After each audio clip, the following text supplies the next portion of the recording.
I think one of the reasons I really wanted to do Moonfall was because it related to the odd times in which we find ourselves living in with this COVID pandemic. And I think normally big disaster movies like this are movies that people seem to gravitate towards. I think they can see themselves in them. We all have this fascination about the end of the world and what would that look like and how would we live through that? Would we live through that? And because the pandemic is so much, I think, a part of our everyday life right now, a movie like this sort of resonated with me in a different way. I thought it would be more relatable now than ever before within, the constructs of our life right now.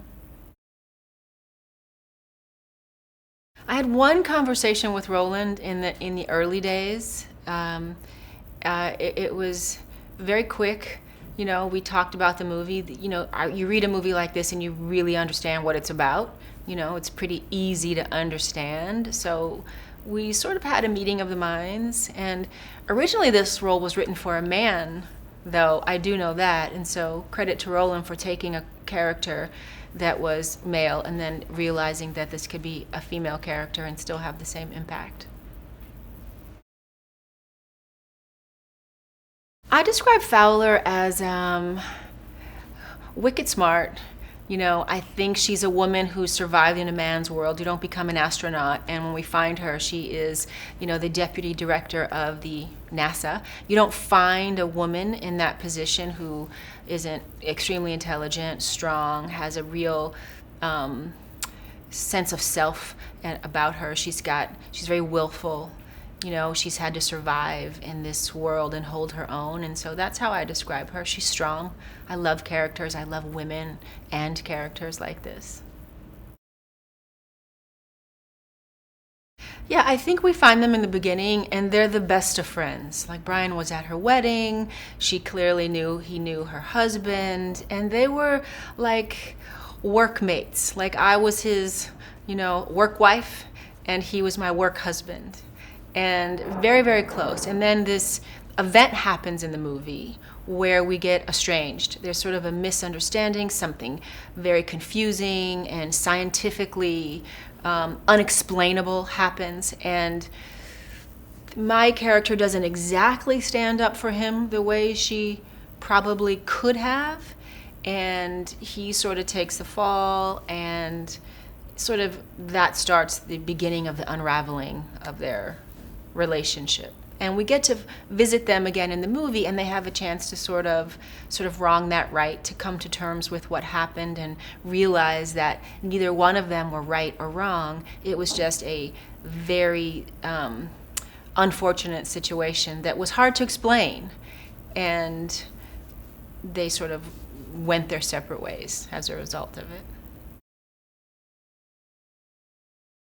Well, what's happening is the moon is threatening to crash into Earth. And when it does that, before it gets there, it'll break into a billion, trillion little pieces that will all come crashing onto the Earth and will pretty much kill everyone.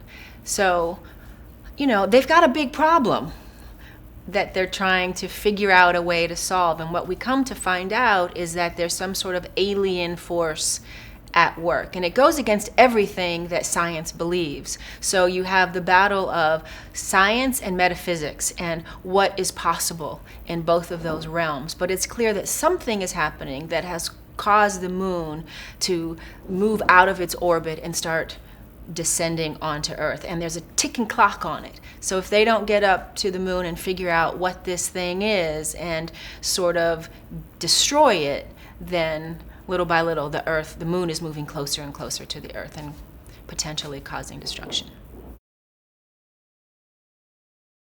That opening attack, first of all, we're looking at nothing. There's nothing. It's all imagination. And I think these are movies that, are very different from other movies.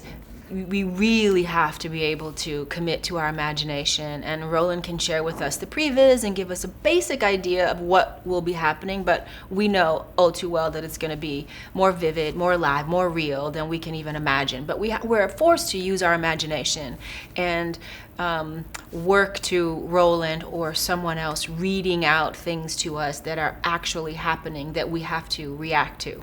And it's a really different way of working. It sometimes can feel very disconnected, very, disjointed. We have to trust in what's going to happen on the other side, because we really literally, for the most part, are really looking at nothing much but some visuals on a screen that are kind of assimilating what we might see with color tone and light flashes, things like that. But we're really not seeing anything of what we're really going to see. We were out on the street. It's supposed to be an LA street, and we're in Montreal, Canada. So we were racing the snowfall and the winter coming, because we were shooting in the fall. But yeah, we were out on a big street, and we're retrieving our Endeavor. And of course, there's nothing. So we have to just imagine that this big spaceship is being rolled down the street and rolling through a neighborhood that's crashing all the, structures down around it. And again, it's just, back to acting basics 101, using our imagination and creating for ourselves what that would look like, feel like, how we would, feel in the situation. That's the job on movies like this. It's a lot of really make-believe.